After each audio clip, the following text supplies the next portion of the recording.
Mesdames, Messieurs, amis des journaux, bonjour et bienvenue à ce rendez-vous de l'actualité. Les canards parus ce lundi 11 février 2019 ont pour préoccupation majeure le prêt du Fonds international de développement agricole FIDA. Le matinal ne fait pas exception à la matière et rapporte que le FIDA apporte un appui de 104,4 millions d'USD, soit plus de 60 milliards de francs CFA pour réduire les importations de produits alimentaires et améliorer la compétitivité des produits des exploitants sur les marchés intérieurs et extérieurs. À en croire le défi d'une génération, l'accord de financement a été signé ce vendredi 8 février 2019 à Rome par Gilbert Humbo, président du FIDA, et Romuald Wadani, ministre de l'économie et des finances, selon Jack Pata. Ce fonds sollicité est destiné à financer les prévisions du programme d'appui au développement agricole et à l'accès au marché PADAM.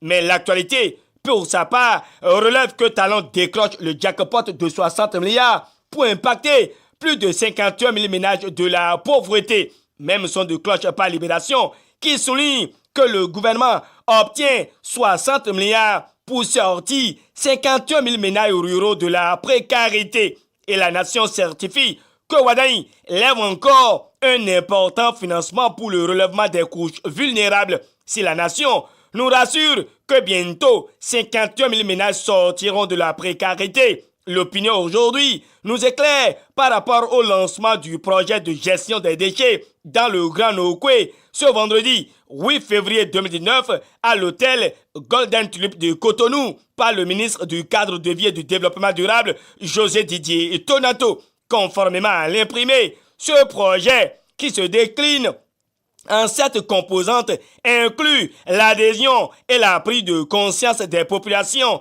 qui sont les principaux bénéficiaires de ces programmes d'assainissement qui prendra en compte les villes de Ouida, Abomey-Calavi, Cotonou, Semenpodji et Porto Novo. Au-delà du volet assainissement, l'opinion aujourd'hui clarifie que c'est une opportunité de plus de 3000 emplois directs. Oui, c'est vrai, et le matinal renchérit qu'avec le collecte, le traitement et la valorisation des déchets du Grand Nokwe, il y aura plus de 3000 emplois pour rendre 5 villes propres. C'est l'acte 1 d'un Grand Nokwe modernisé, conclut la nation en manchette. C'est avec les informations inhérentes à la restitution des travaux du congrès du bloc républicain dans l'arrondissement de Bouka, dans la commune de Kalalé, que la Nouvelle Gazette rejoint les informateurs. En manchette, le journal de Gabin Asogbaïtal, que Kora Gounouzime et l'honorable Robert Guian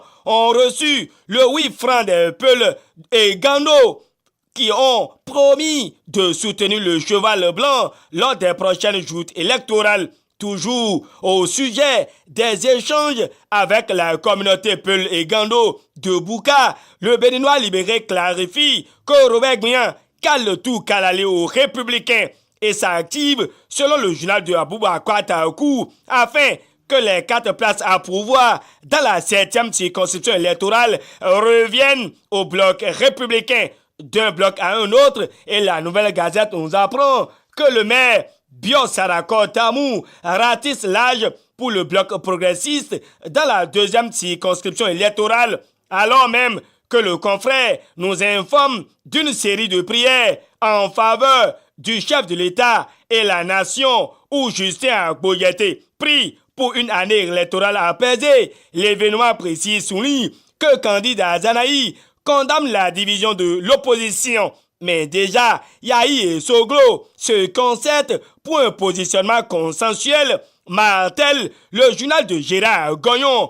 Dans une explication, Matin Libre étale comment Zanaï a été isolé, mais le confrère signale qu'il continue toujours d'appeler à l'union entre l'Union sociale libérale et le parti Restaurer l'espoir, qui dit la vérité, se demande Matin Libre avant de céder sa place au Télégramme, qui signale pour sa part qu'il y a un coup de tonnerre au ministère de l'Intérieur.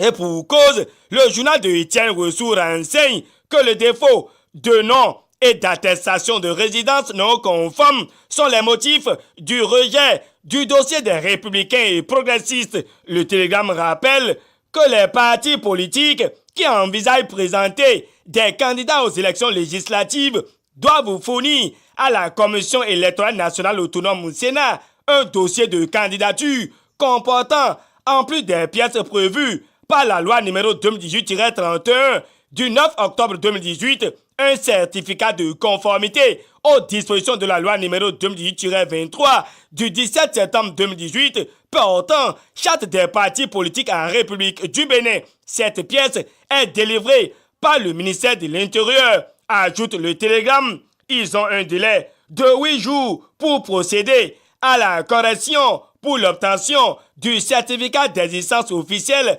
ajoute les 4 vérités. En tout cas, Dynamisme Info croit savoir que la rupture jouera le tout pour le tout en ce qui concerne le maintien de la majorité au Parlement. Le journal de Parfait Bokor allonge qu'il en sera ainsi pour éviter une fin de mandat cauchemardesque au chef de l'État. Le même confrère fait une analyse par rapport au positionnement pour les législatives prochaines et conclut que bientôt Taro aura le vrai visage des opportunistes de son camp.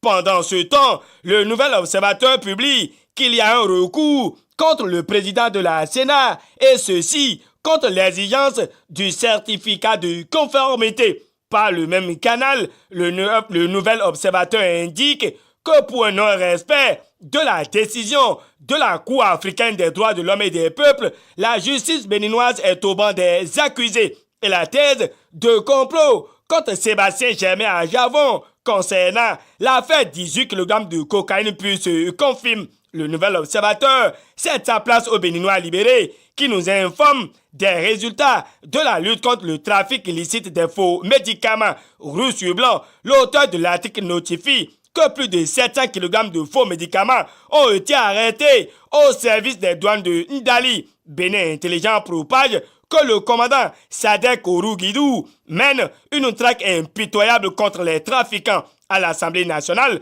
Fraternité expose que la plénière de ce lundi s'articulera autour de 6 points. Pour le journal de Ménotin, les députés sont appelés à se prononcer sur les organismes génétiquement modifiés. Dynamisme Info invite le peuple à se lever comme un seul homme pour déjouer l'éventuel dernier forfait des députés au sujet de l'autorisation de ratification sur les OGM prévus pour ce lundi 11 février 2019, soupçonné de viol sur mineur.